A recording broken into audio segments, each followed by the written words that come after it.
देखो 8.3 का 10वां सवाल देखो। 5% वार्षिक दर से बढ़ते हुए 2003 के अंत में एक स्थान की जनसंख्या 54,000 हो गई। निम्नलिखित को ज्ञात कीजिए। 2001 में जनसंख्या, 2005 में जनसंख्या। तो हम सबसे पहले लिखेंगे क्वेश्चन नंबर 10 और 2003 के अंत में जनसंख्या।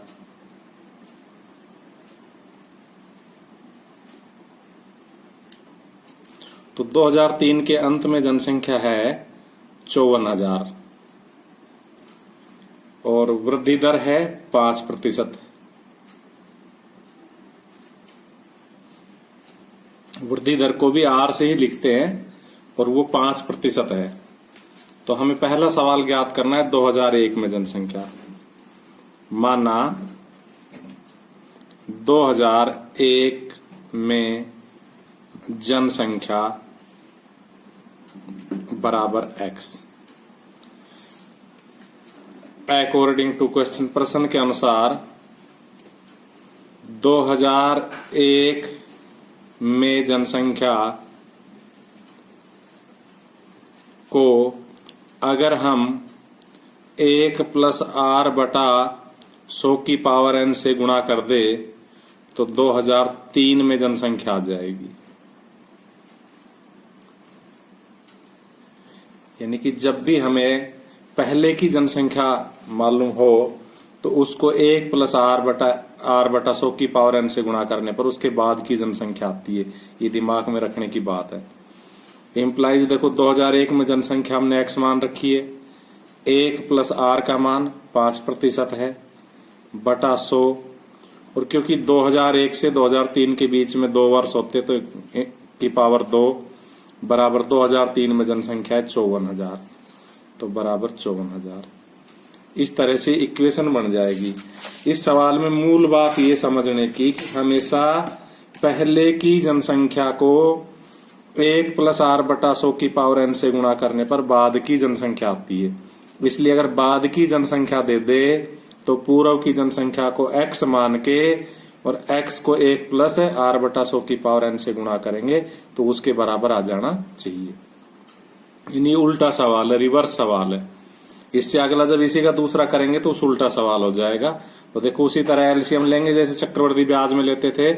तो x × 105 बटा 100 और क्योंकि घात 2 इसलिए 2 बार 105 बटा 100 बराबर 54,000।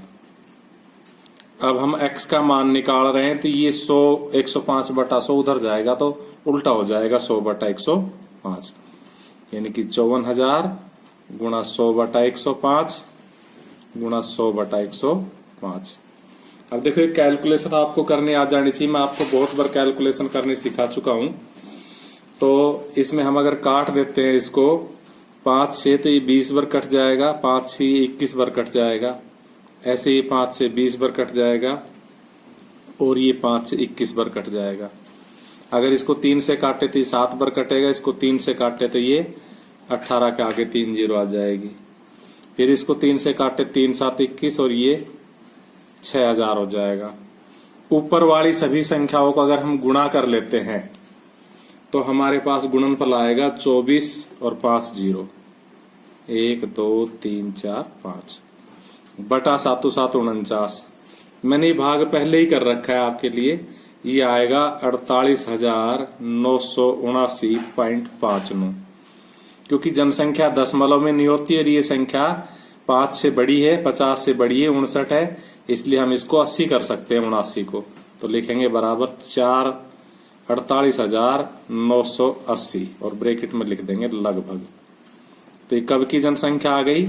ये जनसंख्या आ गई हमारी 2001 की, इसलिए 2001 में जनसंख्या।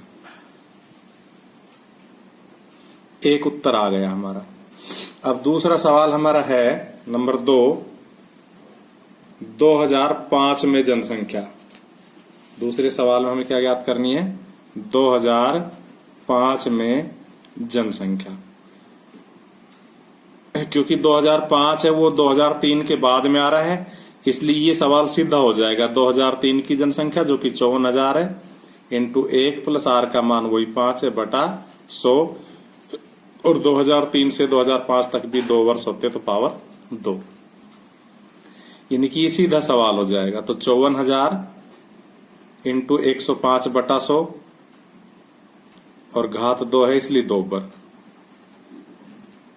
देखो इसमें सीधा सवाल है, 2 जीरो से 2 जीरो कट जाएगी, 1 जीरो से 1 जीरो कट जाएगी, 5 से काटेंगे तो 21 पर कट जाएगा, 5 दूनी 10, 2 से काटेंगे तो 27, 27 को 21 को और 105 को, इनको सबको गुणा कर लेंगे। तो देखो जो 27 को 21 से गुणा करेंगे तो आएगा 567।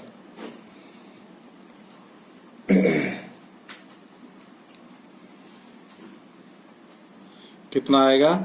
27 को और 21 को गुणा करेंगे तो आएगा 567, और 567 को अभी 105 से और गुणा करना बाकी। इन दोनों को भी जब गुणा करोगे, अरे हमारे पास 3 गुणा है तो पहले कोई सी भी 2 कर लो, तो मैंने पहले 27 और 21 कर ली, ये आया।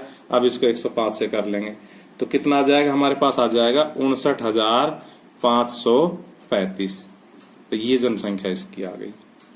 अब हम चलते हैं 11वें सवाल में। तो क्वेश्चन नंबर 11 आपको दिखा देते हैं एक बार। एक प्रयोगशाला में किसी निश्चित प्रयोग में बैक्टीरिया की संख्या 2.5% प्रति घंटे की दर से बढ़ रही है। यदि प्रयोग के शुरू में बैक्टीरिया 5,06,000 थी तो 2 घंटे बाद बैक्टीरिया कितनी होगी? यानी कि जैसे 10वें का दूसरा हुआ है ऐसे सीधा सवाल हो जाएगा। लिखेंगे प्रारंभ में बैक्टीरिया, प्रारंभ में बैक्टीरिया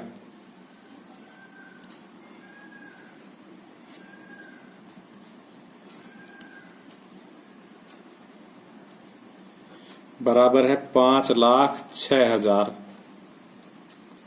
वृद्धि दर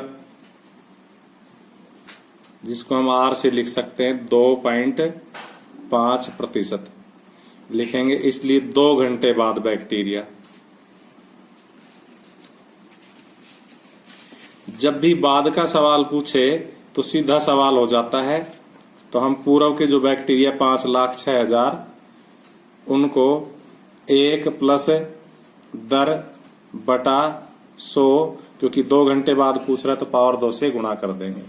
ये सीधा सवाल हो जाता है बाद का पूछे तो 5,06,000 इंटू 102.5 बटा 100, क्योंकि एलसीएम लेके जोड़ेंगे तो 100 में 2 जुड़ के 102.5 और घात 2 है तो 2 बार। इसको हल कर देंगे।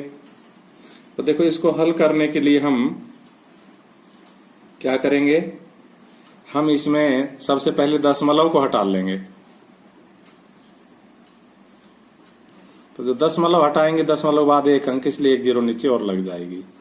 तो 1025 बटा 1000 गुना 1025 बटा 1000। उसके बाद हम इसको काट देंगे। तो देखो 25 से काटेंगे 41 बार कट जाएगा, इसको 25 से काटेंगे 40 बार कट जाएगा, इसको इसकी 3 जीरो से 3 जीरो सीधी उड़ा देंगे यहाँ। अब हमारे पास जो संख्या बची उसको 2 से काट रहा हूं मैं, 2 से काटेंगे तो कितना हो जाएगा? 20, और इसको 2 से काटेंगे तो 2 दूनी 4, 1 बचेगा, 2 पंजे 10 और 2 तिया 6। इसको 5 से काट दो, 5 चौकू 20, 5 दूनी 10, ना जान की 0, 5 5 25। अब देखो हम बचे कुछों को गुणा करेंगे तो हमारे पास आएगा 253 गुणा 205, इनको गुणा कर लेना 51,865 आ जाएगा। मैंने पहले ही करके रखा हुआ है। अब इसको 41 से गुणा करेंगे, फिर 4 का भाग देंगे। तो जब हम इसको 41 से गुणा करेंगे तो हमारे पास आएगा 12,26,465। गुणा तो आपको करनी सीखनी पड़ेगी, इसको गुणा करेंगे बटा 4। 4 का भाग आप दे ही सकते हो, 4 का भाग देंगे तो हमारे पास आएगा 53, 5,31,616.25। क्योंकि 25 है, ये 5 जीरो से छोटा है, इसलिए सीधा आ जाएगा 53 16 16 आंसर। हम चाहे तो आंसर वो भी लगा सकते हैं, बैक्टीरिया भी। 12वां है, एक स्कूटर का मूल्य 42,000 रुपये है, यानी कि वो 42,000 में खरीदा। 8% वार्षिक दर से इसके मूल्य में अवमूल्यन होता है। अवमूल्यन का मतलब कमी होती है। तो 1 वर्ष बाद स्कूटर का मूल्य ज्ञात करना है। तो हम लिखेंगे स्कूटर का मूल्य, 12वां है स्कूटर का मूल्य बराबर 42,000 रुपये। और वृद्धि दर, क्योंकि उसका अवमूल्यन हो रहा है इसलिए माइनस का निशान लगेगा। और वृद्धि दर ऋणात्मक होती है, इसका मतलब रेट में उसके मूल्य में कमी हो रही है, तो माइनस लगा देंगे। और समय कितना दिया है, 1 वर्ष। तो 1 वर्ष बाद उसका मूल्य पूछा, लिखेंगे इसलिए 1 वर्ष बाद मूल्य। देखो, चक्रवृद्धि ब्याज से मिश्र धन ज्ञात करने की तरह ही 42,000 गुणा 1 प्लस इस बार दर माइनस की, इसलिए -8/100 की पावर 1। 42,000 गुणा ये प्लस माइनस मिलके माइनस हो जाएगा। जब एलसीएम लेंगे तो 100 में से इस बार 8 घटेगा, क्योंकि माइनस का 8 हो जाएगा। कितना जाएगा, 92/100। क्योंकि पावर 1 है इसलिए 1 ही बार लिखेंगे। 2 जीरो से 2 जीरो कट जाएगी। जब 420 को 92 से गुणा करेंगे तो हमारा गुणनफल आप करके देख लेना, आएगा 38,640 रुपये। इस प्रकार ये आपकी 8वीं प्रश्नावली आज पूरी हुई। अगली वीडियो में नवी प्रश्नावली पेश करेंगे।